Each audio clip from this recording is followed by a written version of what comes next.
வணக்கம் நண்பர்களே. இப்போது சனி பகவானுடைய சிறப்பான யோகத்தை பத்தி பார்ப்போம். சனி பகவானுக்கு இது மகுட யோகம் என்று சொல்வார்கள்.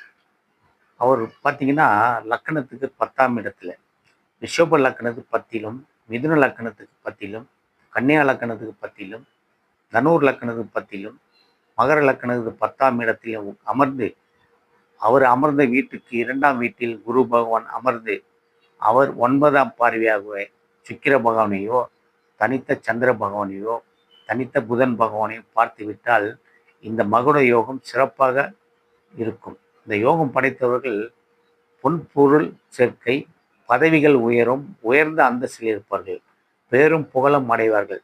இது ஒரு சிறப்பான ஜாதகம் இது. இந்த யோகம் படைத்தவர்கள் அரசனைப் போல வாழக்கூடிய தன்மைகள் உடையவர்களாகவும் இருப்பார்கள். இது ஒரு சிறப்பான ஜாதகம் இது. வணக்கம் நண்பர்களே.